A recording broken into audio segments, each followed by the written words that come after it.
रात के आखिरी पहर खतीजा की आँख खुल गई। इसने मोबाइल पर वक्त देखा तो 4 बज रहे थे। प्यास का एहसास इतना शदीद था कि वो धीमी चाल चलते किचन में चली आई और एक ही सांस में पानी घटाघट पी गई। किचन से बाहर लॉन नजर आता था। सरसब्ज घास सुनसान थी। अभी आंखों का धोखा था कि इसने खिड़की में बाहर झांका तो नाना की छवि देखकर सुकून हुआ। इन्हें नरम घास पर तहज्जुद पढ़ना पसंद था। वो लॉन में चली आई और घास पर बैठ गई। वो खाली खाली निगाहों से नाना को नमाज पढ़ते देखने लगी। वो अब सलाम फेर कर दुआ मांग रहे थे। आप दुआ करें नाना कि दाऊद आ जाए। उन्होंने जवाब नहीं दिया। वो इसी तरह दुआ करते रहे। थोड़ी देर बाद वो इसके साथ बैठ गए। खतीजा ने अपना सर इनके शाने पर रख दिया। आपकी दुआएं कबूल होती हैं नाना। याद है मैंने एक बार आपसे दुआ करवाई थी कि दाऊद आ जाए और वो अगले हफ्ते आ गया था। वो इसके सर पर हाथ फेरने लगे। सबकी होती है बेटा, आपकी ज़्यादा होती है नाना। वो धीरे से हंस दिए। मैंने 7 साल इसके आने की दुआएं की हैं मुसलसल। कोई नमाज कोई दिन ऐसा नहीं कि मैंने दुआ ना की हो, मगर वो नहीं आया। अल्लाह हर दुआ वक्त पर कबूल करता है बेटा। इसको पता है तुम्हें अपनी ज़िंदगी में कब क्या चाहिए। उसने नफ़ी में सर घुमाया। लेकिन वो मेरा नसीब है नाना, बचपन से। 7 साल पहले तक सब ठीक था, फिर इसने आना बंद कर दिया, नंबर बदल लिया। वो मुझसे नाराज़ है, वरना खतीजा कॉल करे और दाऊद ना उठाए, ऐसा हो नहीं सकता। मैंने हाशिर भाई से भी इतनी दफ़ा पूछा, वो बस यही कहते हैं कि तुमने आखिरी दफ़ा कुछ कहा था शायद, लेकिन मुझे तो याद है कि आखिरी दफ़ा मैंने उसे वापस आने के लिए कहा था, फिर वो कभी नहीं आया। हो सकता है वो मजबूर हो बेटा, नाराज़ नहीं। नाना की आवाज़ थकान ज़दा लगती थी। ऐसी भी क्या मजबूरी कि एक दफ़ा अपनी मनकूहा को मिलने ना आ सके, ये बात ही कर ले। वैसे भी मर्द मजबूर नहीं होता नाना। उन्होंने धीरे से अपना हाथ खतीजा के हाथ पे रखा। क्यों, क्या मर्द इंसान नहीं होता? खतीजा चुप हो गई। मर्द भी मजबूर होता है। ज़िंदगी में अल्लाह सबको एक बार तो इस मजबूरी से गुजारता है कि इंसान को याद रहे वो कितना बेबस है, और करने वाली ज़ात इस एक ही है। कोई इस मजबूरी से बदगुमान होता है और कोई अल्लाह की तरफ पलट जाता है। वो धीरे से बोली, दाऊद इनमें किस रास्ते पे है नाना? पता नहीं बेटा, आप चाहते हैं मैं उससे बदगुमान ना हूँ, है ना? नाना ने इस बात पे सर हिलाया। मैं सबसे बदगुमान हो सकती हूँ, दाऊद से नहीं। वो खामोश हुई तो नाना कुछ ना बोले। फिर एक लंबे वक्फे के बाद वो गोया हुए। क्या मौत तकलीफदा होती है बेटा? वो इसी किस्म के सवाल पूछते थे। इनकी उम्र ज़्यादा थी और मौत का हमेशा जिक्र करते थे। खतीजा दूर घास के तिनकों को देखने लगी। इंतज़ार ज़्यादा तकलीफदा होता है, मौत से भी ज़्यादा। मौत से भी ज़्यादा, वो दोनों धीमे धीमे अंदाज में कह रहे थे। बहुत ज़्यादा। मौत पर सब्र आ जाता है, इंतज़ार बज़ाते खुद सब्र होता है। दोनों में फ़र्क क्या है? फ़र्क है नाना, मरने वाले के बारे में इंसान को पता होता है कि वो जो चाहे कर लें, जो चला गया वो वापस नहीं आएगा। लेकिन जो इंतज़ार में बैठा हो वो सारी उम्र उम्मीद और आस पे होता है, इस गुमान में कि पता नहीं कब और कैसे जाने वाला वापस आ जाए। इसकी आंख में एक आंसू टूटकर नाना के बाजू पर गिरा। वो सिसकियों के बीच इनसे वो कहने लगी जो आज तक किसी से कह नहीं पाई थी। इंतज़ार वो होता है जब आप हर आहट पे दरवाजे को देखते हैं, हर फ़ोन पे चौंकते हैं, किसी आने वाले का सुनकर छत से आस लिए देखते हैं, हर जाने वाले को देखकर तकलीफ़ में मुब्तला हो जाते हैं, हर शख्स में इस शख्स को तलाश करते हैं। इंतज़ार से ज़्यादा अज़ियतनाक कोई अमल नहीं होता। आंसुओं से इनका बाजू गीला हो गया था, मगर वो इसी तरह बैठी रही। मौत में भी तो इंतज़ार होता है। मैंने कहा ना, मौत के बाद का इंतज़ार तकलीफदा नहीं होता नाना। एक लंबी खामोशी के बाद खतीजा को इनकी आवाज़ सुनाई दी।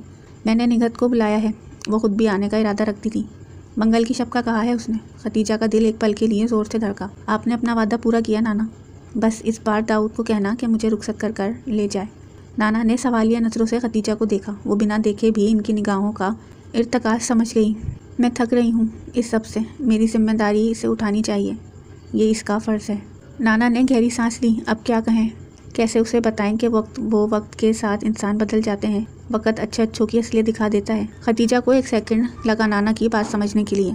सही कह रही हो तुम, लेकिन मेरी एक बात हमेशा याद रखना बेटी, इंसान के अंदर इतनी इज़्ज़त नफ्स होनी चाहिए कि कोई आपको छोड़े तो आप इसको रोकने के लिए भीख ना मांगें। खतीजा को एक सेकंड लगा नाना की बात समझने के लिए। चाहे वो इंसान आपका शौहर ही क्यों ना हो, चाहे शौहर ही क्यों ना हो। इसने नाना के बाजू पे अपनी गिरफ्त तेज़ कर ली। हम लड़कियां बड़ी अजीब होती हैं नाना, सारी ज़िंदगी इंतज़ार की सूली पर लटकी रहती हैं, उम्मीद है कि ख़त्म ही नहीं होती। खतीजा ने अपनी बात मुकम्मल की। नाना कुछ ना बोले। मैं दाऊद की जगह होती ना तो कभी यूँ इंतज़ार में ना बैठती। नाना ने हौले से नफ़ी में गर्दन हिलाई। सब किस्मत की बात है, जो लिख दिया गया हो उसे कबूल कर लेना चाहिए। उसने गहरी सांस लेकर छोड़ दी। नाना इतने पॉजिटिव कैसे थे, अल्लाह जाने। दूर कहीं फजर की अजान हुई तो नाना ने उसे उठाया और ख़ुद भी खड़े हुए। खतीजा इनका हाथ पकड़े अंदर चली आई। वो इसके रूम के दरवाजे से पलट गए। मंगल तक खतीजा जैसे तैसे काम निपटा रही। इन 5 रोज़ में हर हलचल पे दिल ज़ोर से धड़कता था। हर खटखटाहट पर लगता कि अभी दरवाज़ा खोलेगी और दाऊद सामने होगा।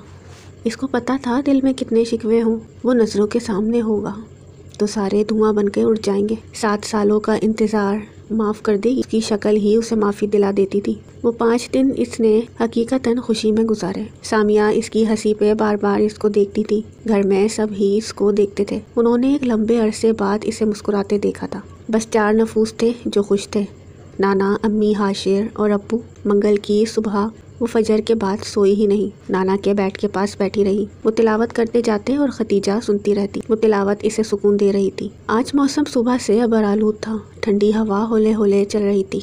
नाना ने एक नज़र इस पर डाली और तिलावत ख़त्म की। खतीजा इसी तरह गर्दन झुकाए बैठी रही। खतीजा, इनके पुकारने पे इसने सर उठाया। जो भी हुआ उसे अल्लाह की रज़ा समझकर कबूल कर लेना। खतीजा ने इनकी बात का मफहूम लिया था और एकदम इसकी सांस रुकी। आप क्या कहना चाहते हैं नाना? वो चंद लम्हे खतीजा का चेहरा देखते रहे, फिर गोया हुए। मैं तुम्हें ज़हनी तौर पर तैयार कर रहा हूँ। मैंने निगहत के आने का वादा किया था, दाऊद का नहीं। खतीजा को एकदम ऑक्सीजन की कमी महसूस हुई।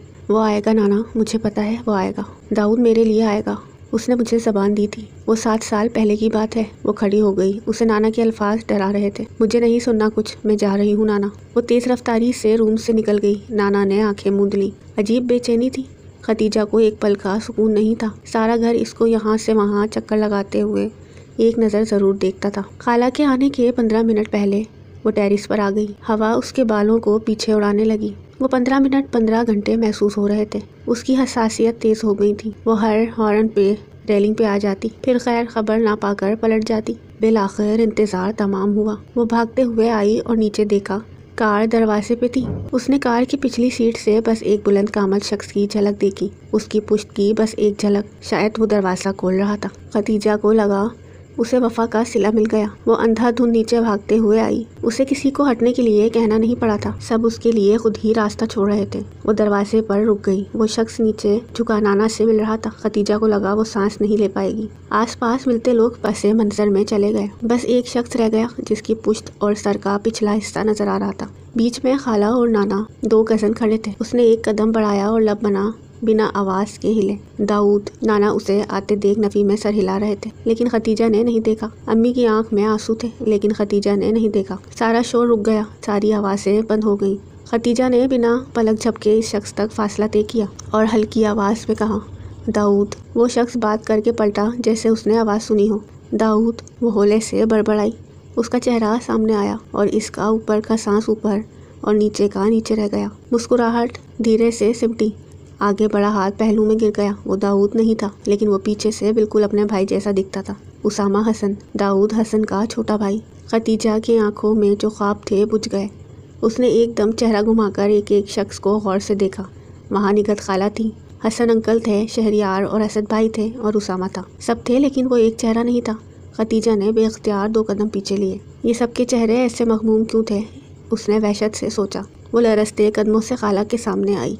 न सलाम न दुआ, बस एक सवाल, दाऊद कहाँ है खाला? खाला खामोशी से देखती गई। उसने उनका कंधा झंझोड़ा। खाला, दाऊद कहाँ है? वो आंखों में आंसू लिए नाना के सामने आई। नाना दाऊद आया है ना? मुझे पता है वो आया है। वो कहाँ है? उसकी आवाज़ बुलंद हो रही थी। हर तरफ सन्नाटा छा गया। दाऊद। उसका सांस चढ़ने लगा, मगर वो उसी तरह जोर जोर से आवाज़ दे गई। वो चारों तरफ सर घुमा रही थी। अंकल दाऊद कहाँ है? हसन अंकल सर झुका गए। वो शहरियार और असद के सामने आई। शहरियार भाई, दाऊद कहाँ है? प्लीज़ बोले ना, आप कुछ बोल क्यों नहीं रहे? वो हर एक शख्स से सवाल कर रही थी। सवाल शोर था और इसका जवाब क़यामत। वो इस आखिरी शख्स के सामने आई। उसामा, दाऊद आया है ना? उसामा ने धीरे से गर्दन हिलाई। खतीजा के बेरब सवाल को किनारा मिल गया। वो नहीं आया था। वो फिर इंतज़ार की सूली पे लटका गया था। दाऊद हसन आया ही नहीं था। कब के रुके हुए आंसू एक झटके से निकले। वो नीचे बैठती चली गई। उसने अपने पीछे सिसकियाँ सुनी, मगर उसका अपना गम हर गम पे भारी था। दाऊद। इसके गले में खराश आ गई थी, लेकिन दिल था कि मानने को तैयार था कि दाऊद इसके साथ ऐसा कैसे कर सकता था। आवाज़ में लर्जिश थी कि जाती ही नहीं थी। खतीजा ने अपने गिर्द किसी के हाथ महसूस किए, मगर वो दीवानावार चिल्ला रही थी। उसकी आंखों के सामने अंधेरा आ रहा था। कोई कुछ कह रहा था। सारी आवाज़ें मद्दम हो गई और जहन गहरी तारीकी में डूब गया। लेकिन डूबते जहन के पर्दे पर वो वजीह शख्स का चेहरा था जिसके लिए खतीजा ने बरसों इंतज़ार किया था। जहन जागा तो सफ़ेद रोशनी आंखों को चुंधियाने लगी। कुछ वक्त लगा समझने में, फिर याद आया कि क्या हुआ था। खुद के रूम में खतीजा बेदम हो गई। दरवाज़ा खुलने की आवाज़ पे खतीजा ने गर्दन तिरछी की। दरवाजे में नाना थे और उनके पीछे हाशिर दिखाई दिया। वो मुंह फेर गई। उसने नाना के लम्स को अपने सर पे महसूस किया। उसकी आंखों से आंसू गिरकर तकिए में जज्ब होने लगे। कैसी तबीयत है बेटा? उनकी मेहरबान आवाज़ कानों में गूंजी। खतीजा ने फ़कत गर्दन हिलाई। दाऊद नहीं आया नाना। उसकी आवाज़ आंसुओं से लदी हुई थी। वो क्यों नहीं आया? आपने उससे बात की हाशिर भाई? हाशिर ने सरनफी में हिलाया। उसे आना चाहिए था, मेरे लिए आना चाहिए था। खतीजा ने इसके लिए। कभी माफ़ नहीं करूँगी मैं नाना उसे, कभी नहीं। क़यामत के दिन दामन पकड़ूंगी उसका कि मुझे किस जुर्म की सज़ा दी थी। मैं अल्लाह के यहाँ हिसाब लूँगी उससे। उसने नाना का पढ़ाया हुआ पानी का गिलास थाम लिया, एक घूंट लिया और साइड टेबल पर रख दिया। हाशिर उसे देख रहा था। वो क्या थी और क्या बन गई थी। मोहब्बत अच्छे अच्छों को तबाह कर देती है। हाशिर काउच पर बैठ गया। नाना की मध्यम आवाज़ रूम के दूसरे कोने में बैठे हाशिर तक नहीं गई। जो चला गया हुआ, इसे बार बार याद करने से क्या हासिल बच्चे? नाना ने थकान से कहा। खतीजा ने निगाह पर्दे से हटाए बिना जवाब दिया। याद करती नहीं हूँ, याद आ जाता है। उन्होंने शफकत से हाथ इसके सर पर फेरा। याद करती हो तभी तो याद आता है। गरम गरम पानी अश्क बनकर निकलने लगा। अगर कोई याद करने से ही याद आता तो क्या ही गम होता, लेकिन याद पे इंसान का बस नहीं। बड़ी अजीब अजीब चीज़ों और वाक़ियात से याद आती है नाना। याद करती नहीं हूँ, मेरे बस में होता तो इसकी यादों को दफन कर देती, यूँ खुद को असियत में न रखती। मैं तुम्हें कुरान सुनाऊँ? नाना के अचानक सवाल पे इसने खुद को हाँ कहते पाया। खतीजा ने आंखें बंद कर लीं और तिलावत सुनने लगी। वो सूरत रहमान की तिलावत कर रहे थे, खुश लहानी से। ना चाहते हुए भी वो रोने लगी। वो अपने नाना को अंदर बाहर से जानती थी। वो उसे रहमान की नेमतें याद करवा रहे थे ताकि उस एक शख्स के ना मिलने पर वो मायूस ना हो। उसने आंसुओं से भरी नज़रों के पार इनको देखा। वो आंखें बंद किए कुरान में मशगूल थे। वो इनसे कहना चाहती थी कि नेमतों की फहरिस्त में खतीजा बैठे शख्स के लिए शुक्रगुजार थी। वो ऐसा शख्स जिसे खोने से वो डरती थी। उसने जल्दी आंखें बंद कर ली, यहाँ तक कि किसी ने धीरे से दरवाजे पे दस्तक दी। नाना ने कुरान रोक दी। दरवाज़ा हल्की सी आवाज़ के साथ खुला। खतीजा को बेड से नज़र नहीं आया, लेकिन इसने हाशिर को अपनी जगह से उठते देखा। कोई अंदर दाखिल हुआ। खतीजा ने एक नज़र डालकर फेरी, मगर वो एक नज़र भी दिल के ज़ख्म को ताज़ा कर गई थी। यहाँ क्या लेने आए हो उसामा? उसकी आवाज़ में कुर्ब था। उसामा खामख़ा शर्मिंदा हो रहा था। तबीयत कैसी है आपकी? उसने धीमी आवाज़ में सवाल पूछा। उसामा इससे 2 साल छोटा और दाऊद से 4 साल। उनके बीच कम्युनिकेशन गैप आ गया था। क्यों, तुमने अपने भाई को खबर देनी है? वो तल्ख हुई। उसामा जिस होकर हाशिर को देखने लगा। नहीं, नाना ने हुंकार भरा। नाना ने हुंकार भरा। अयादत के लिए आने वाले को इस तरह कहते हैं खतीजा। उनके शर्म दिलाने पे वो शर्मिंदा हुई। बेचारे उसामा का क्या कसूर? सॉरी उसामा, अब ठीक हूँ मैं। वो सामने दीवार को देखती रही। उसामा बेड की साइड पे टिक गया। वो आखिर में हल्का सा मुस्कुराया। खतीजा उसे देखती रही। इसकी बात करने का अंदाज, मुस्कुराना, चेहरा सब अपने भाई की परछाई था। वो किसी मामले में असद और शहरियार भाई पे नहीं गया था। वो दाऊद का सेकंड वर्जन था। 7 साल पहले उसमें कहीं अपने भाइयों की छवि नहीं थी और 7 साल बाद वो हूबहू अपने भाई का अक्स था। खतीजा नज़र नहीं डाल रही थी और अब डाली थी तो हटा नहीं पा रही थी। उसामा की आंखें बिल्कुल दाऊद जैसी थी, बस दाऊद की आंखें गहरी ब्राउन थी और उसामा की हल्की भूरी। दाऊद नहीं आएगा? इसकी आवाज़ में खौफ झलकता था। उसामा ने थूक निकला। हमारा 7 सालों से दाऊद भाई से कोई राब्ता नहीं खतीजा। क्या मतलब? खतीजा बेड पे सीधी हो बैठी। उसकी आंखों में नासमझी उतरी। नाना और हाशिर रूम के दूसरे कोने में थे। आपको 7 साल पहले याद है आपने इनसे आखिरी दफ़ा कब बात की थी? उसामा की आंखों में चुभन बढ़ गई। खतीजा ने सर हिलाया। मैंने उसे बुलाया था मगर वो नहीं आया। फिर? उसामा की आवाज़ ने खामोशी को चीरा। फिर मैं बहुत बीमार हो गई थी, 1-2 महीने हॉस्पिटलाइज थी। वो नहीं आया। मैंने इसका बहुत इंतज़ार किया था। उसामा इसे देखते रहा। इसकी निगाहें तरहम अमीज़ थी। वो इसके बाद चला गया, कभी नहीं आया। आप आराम करें। वो उठ गया। खतीजा ने उसे जाता देखा, इसीलिए उसने तलखी से सोचा। इसलिए सब इससे छुपाते थे कि वो चला गया। 7 साल से किसी को नहीं मालूम वो कहाँ गया। खतीजा ने सर तकिए पे गिराया। ये कैसा इम्तिहान था? उसके सारे सवालों को जवाब मिल गए थे, लेकिन खतीजा वसीम नहीं जानती थी कि वो जवाब अधूरे थे और जब वो मुकम्मल हो गए तो वो चाहेगी कि वो जवाब कभी ना मिलते। सारे वजूद को बेयकीनी ने जकड़ लिया था। दिल में अजीब दर्द उठा था। वो सर कभी दाएं जानिब कर लेती, कभी बाएं जानिब, कभी बिस्तर पे उठ बैठ जाती, फिर बेमकसद एक ही जगह को देखती, फिर वापस लेट जाती। ये मुझे सुकून क्यों नहीं आता? एक ही शख्स था जहाँ में क्या? नाना और हाशिर देर तक देखते रहे। बीच में खाला, अंकल और बहुत सारे लोग आए और गए। वो हूँ हाँ करती रही। सामिया ने हंसाना चाहा मगर मुस्कुराहट दूर जा सोई थी। की वजह से इसकी बहन की शादी ख़राब हो। तभी बिनिश और सामिया को कहा, ढोलक नहीं रखी तुम लोगों ने अभी तक। बिनिश ने कंधे पे एक हाथ रख दिया। तुम्हारी तबीयत को देखो और बीबी को ढोलक की पड़ी है, बस आज से रख लो। उसने फरमाइश कर दी और सबने कबूल की। वो सब तैयारियां करने उठे तो वो अस्मा आपी के रूम में चली आई। वो दुआ मांग रही थी। फारिग हुई तो खतीजा ने इनका हाथ पकड़ लिया। अस्मा आपी, आई एम सॉरी, मेरी वजह से आपकी शादी में इतने मसले हो गए। वो बस मुझे लगा दाऊद आएगा, लेकिन वो बस। अस्मा ने धीरे से हाथ थपका। कोई बात नहीं, इतना भी कोई मसला नहीं हुआ। चलो शाबाश, उठकर तैयारियां पकड़ो और ख़बरदार ये रोनी सूरत बनाई तो। उन्होंने वार्निंग दी। खतीजा मुस्कुरा दी। बहनें सारी ज़िंदगी लड़ती हैं, जाते वक्त दिल पसीजने लगता है। सीढ़ियों पे सारे कज़न्स जमा थे। एकदम रुक गई। आप सब इस तरह सीढ़ियों पे क्यों बैठे हैं? उसने हैरत से पूछा, जिस पर अरसलान ने नाक सिकोड़ते हुए कहा, सारे घर से लेकर लॉन तक हर चीज़ पे या तो बच्चों का कब्जा है या फिर बुजुर्ग हजरात का। कहीं और जगह नहीं मिली तो ये सीढ़ियाँ दावत आम देती हुई नजर आ गई। वो एक ही सांस में बोलकर बेदम हुआ। खतीजा होंकों की तरह बात को समझने की कोशिश करने लगी। यही बात अगर तुम सांस लेकर बोलते तो ज़्यादा अच्छे से समझ आती। हाशिर ने लुकमा दिया। अच्छे से समझने के बजाय सीधे से भी समझ गई, यही बात है। अरसलान ने नाक से मक्खी उड़ाई। खतीजा की शक्ल देख लो फिर कहना, हाशिर ने हंसकर कहा। खतीजा अरसलान को देखता पाकर मुंह का साविया सही कर गई। और खतीजा बीबी एक जोड़ा दिया था इस्त्री करने को, वो भी तुमने बिना इस्त्री पाकिस्तान पहुंचा दिया। अरसलान को अपना गम याद आया। खतीजा लड़कियों के पास आखिरी सीढ़ी पे टिक गई। हैं क्या मतलब ये कि ना इस्त्री किया और ना ढंग का रहने दिया। इस कदर बुरा हाल था मेरी शर्ट का। सामिया हंसते हंसते दोहरी हो गई। तुमने किस जोकर को देख लिया? अरसलान को इसकी हंसी एक आंख नहीं भाई। अरे वो आपकी शर्ट का हाल बिनी शापी के हाथों हुआ था। मैंने इन्हें कह दिया था कि इस्त्री कर दें। वो इस्त्री स्टैंड पे रखकर चली गई थी। अरसलान की पूरी आंखें फैलता देख सभी हंसने लगे। बिनिश खाला के साथ थी। वो ऐसे भी अरसलान के सामने नहीं आती थी। अगर जो यहाँ होती तो सामिया का मुंह नोच लेती। हाय कहाँ फंस गया मैं, अरसलान ने दुहाई दी। इसीलिए कहा था कि सोच समझकर फैसला कर। शहरयार भाई ने इसके कांधे पे हाथ रखकर कहा, ये तसल्ली है तुम्हारी? दूर फिटे मुँह। अरसलान ने भुना कर हाथ छटका। अब पछताने से क्या होता जब चिड़िया चुग गई खेत। असद ने लुकमा दिया। लानती, इसलिए कहते हैं कि शक्लों पर नहीं जाना।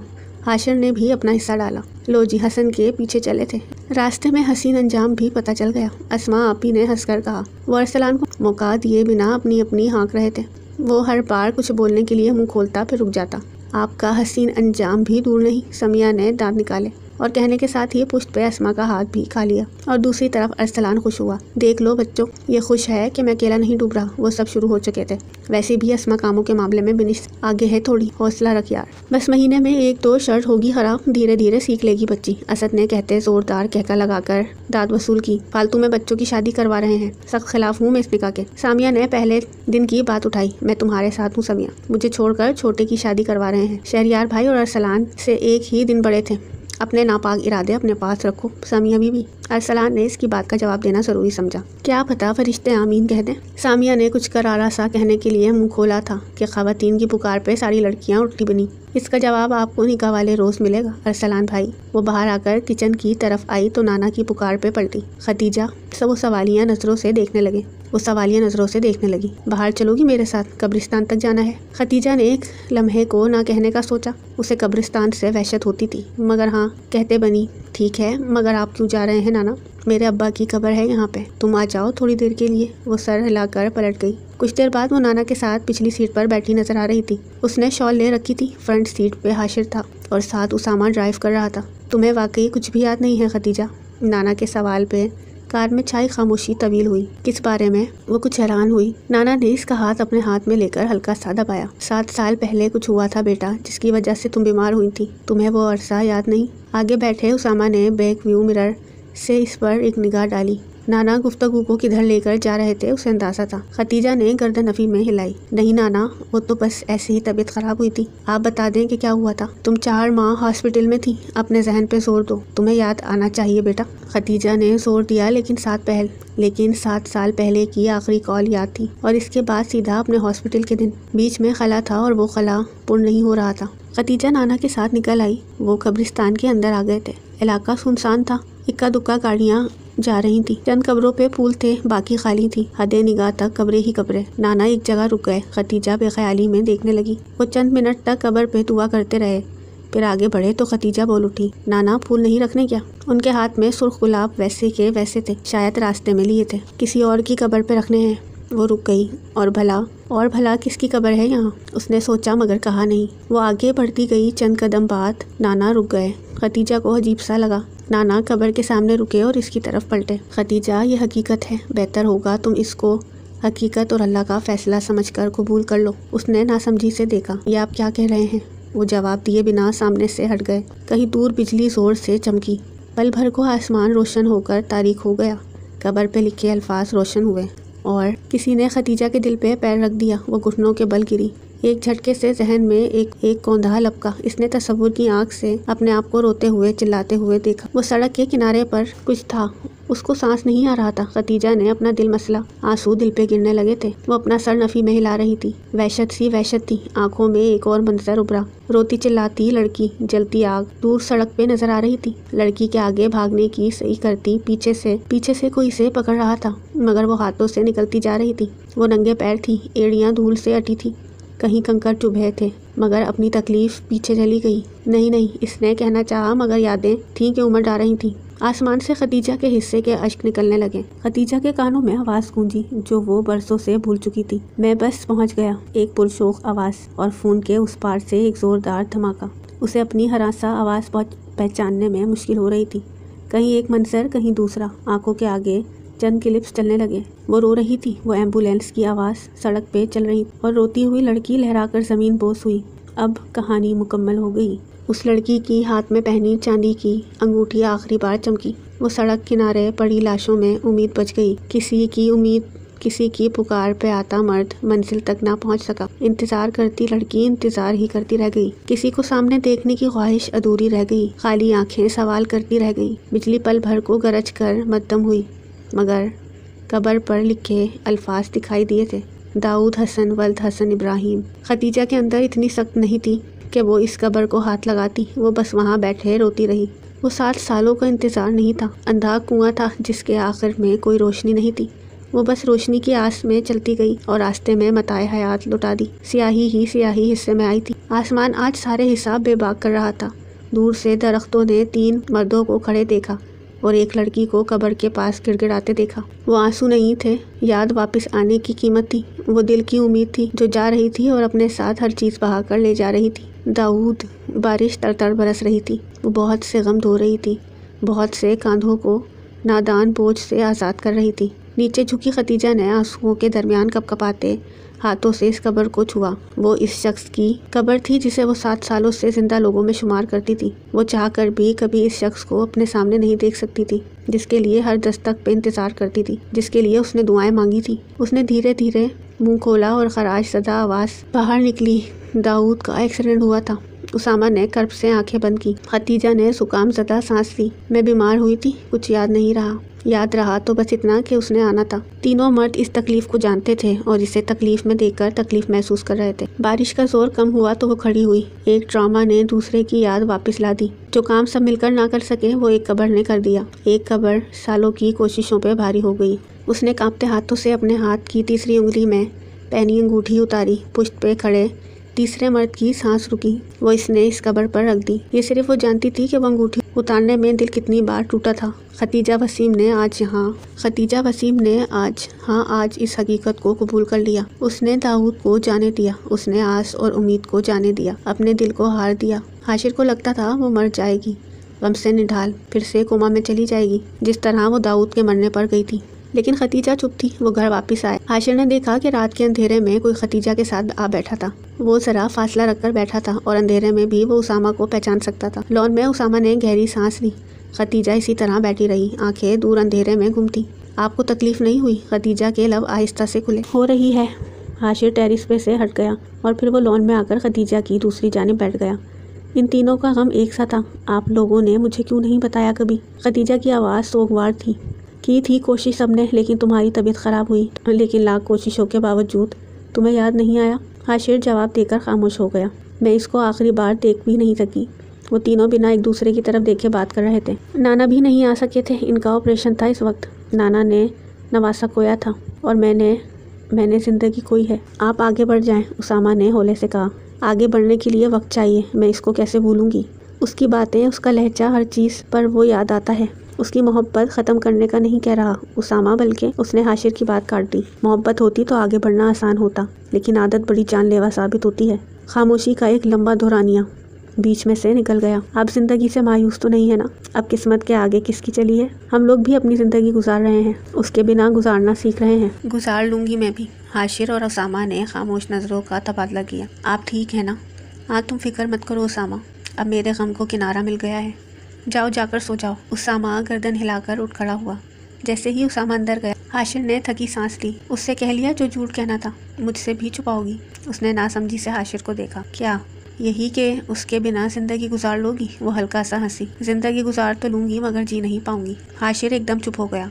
कम अज़ कम उससे इस बात की तवक्का नहीं थी। मुझे हमेशा लगता था कि वो तुमसे ज़्यादा मोहब्बत करता होगा, लेकिन मुझे नहीं पता था कि तुम इतनी ज़्यादा अटैच थी उससे। मुझे भी कभी अंदाज़ा नहीं हुआ था, मगर उसकी गैर मौजूदगी में एहसास हुआ कि हम लड़कियाँ पहली मोहब्बत करती हैं ना, वो एहसास जो पहली बार होता है वो अजीब अंदाज से हम पे हावी हो जाता है। वो कहीं ना कहीं हमारे जहन और दिल में बैठा होता है, चाहे रास्ता बदल लें, चाहे दिल को समझा लें, मगर वो एहसास दिल के आखिरी कोने में मरते दम तक होता है। और फिर दाऊद से मोहब्बत हराम ताल्लुकात की नहीं थी, निकाह की थी।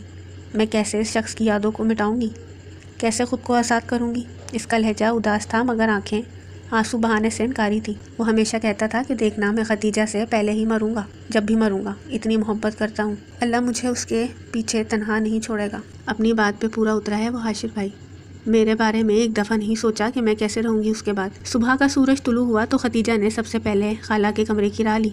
आज शाम अस्मा का निकाह था। खतीजा को निकाह से पहले अपने हर मामले को दुरुस्त करना था। नकद खाला और अम्मी और बड़ी खाला के साथ बैठी थी। उसे आता देख वो बात करते करते रुक गई। वो यक तक खाला को देखते हुए कदम आगे आई। उसने कितनी बार इनसे इनके मरे हुए बेटे का पूछा था, कितनी बार उन्हें इस अजियत से गुजारा था। खतीजा इन खाला के सामने जाकर रुक गई, और अब जो करना था उसके लिए बहुत हिम्मत चाहिए थी। उसने धीरे से अपना दायां हाथ आगे किया। इनकी निगाह पिछली। हमेशा इस हाथ की उंगली में एक चांदी की अंगूठी होती थी, आज वो खाली थी। अम्मी एकदम खड़ी हुई, मगर इसने हाथ उठाकर रोक दिया। आप मुझे माफ़ कर दें खाला, मैंने आपको बड़ी तकलीफ दी है। वो चुपचाप इनके कदमों में बैठ गई। वक़्त बीता, इसने उनकी सिसकियाँ सुनी, रोने की आवाज़ बुलंद हुई। तुम्हें कैसे याद आया बेटा? खतीजा ने मखमूम आंखों से इनको देखा। कब्र खाला, कब्र। वो रोती गई और इसके सर पर शफकत से हाथ फेरती रही। काफ़ी देर बाद उसने सर उठाया तो वो आंखें पोंछ रही थी। अम्मी और खाला भी रो रही थी। उन्होंने इसका हाथ अपने हाथ में ले लिया। तुम उसामा के लिए हाँ कह दो बेटा, वो बरसों से ख्वाहिश कर रही थी। खतीजा को कल रात हाशिर ने बात बताई थी। मुझ में एक और दाऊद खोने की हिम्मत नहीं है खाला, मुझे वक़्त चाहिए खुद को वापस नॉर्मल करने का। लेकिन ये बात कि मैं उसामा से शादी कर लूँ, ये मुमकिन नहीं है। वो मुझसे छोटा है और वो ये डिज़र्व नहीं करता कि उसे किसी और का मुतबादिल बनाया जाए। उसने इनका हाथ हल्का सा दबाकर छोड़ दिया। उन्होंने फ़कत सर हिलाया। खतीजा मरे कदमों से वापस बाहर निकल गई। चंद दिन बाद शादी के हंगामे थम चुके थे और सुबह से आसमान पे बादल छाए थे। ऐसा लगता था कि अब मीना बरसेगा। ऐसे में उस सुनसान कब्रिस्तान में एक जगह खतीजा खड़ी नजर आई थी। उसने सियाह चादर ली हुई थी, एक हाथ में सुर्ख गुलाब थे। उसने गुलाब कब्र पे रख दिए। उसकी चांदी की अंगूठी आज भी उसी तरह थी, शायद लोगों की नज़र में नहीं आई होगी। इन 7 दिनों में उसने सही मायनों में ख़ुद को मसरूफ़ और खुश रखना सीख लिया था, और उसे देखकर बहुत दूसरे खुश थे कि वो आगे बढ़ गई। सर्द हवा बार बार इसके सर से चादर हटा देती। वो हाथ जमाकर उसे सर पे रखने की नाकाम कोशिश करती। वो फजर की आई थी। आज दाऊद, मैंने आखिरी दफ़ा तुम्हारी तमाम यादों को याद किया है। आज के बाद मैं खुश रहने की कोशिश करूंगी। तुम हमेशा चाहते थे ना मैं खुश रहूं। अब यहाँ से मैं एक नया सफ़र शुरू करूंगी। अपनी ज़िंदगी जीने की ख्वाहिश को ज़िंदा करूंगी, उसे गुजारूंगी नहीं जीऊंगी। मौत पे वाकई सब्र आ जाता है। मुझे भी सब्र आने लगा है। तुम्हें कम से कम याद करूंगी और अपने दिल को समझा लूंगी। वैसे भी हम लड़कियां दिल को समझा ही लेती हैं। बस ये सफ़र बहुत तवील होगा, लेकिन मैं हिम्मत नहीं हारूंगी। मैं खतीजा वसीम आज से तुम्हारी यादों से अपने आप को आज़ाद करती हूँ। वो पलट गई और चलते चलते रुक गई। उसका शिद्दत से दिल चाहा बस एक बार कब्र को देख ले, लेकिन मुड़कर पीछे देखा तो मतलब दिल को फिर कैद में डालना। वो अपने पैरों तले चंद पत्ते रोनते हुए आगे चली गई। गाड़ी में बैठकर उसने गहरी सांस ली। वाकई मौत पे सब्र आ जाता है।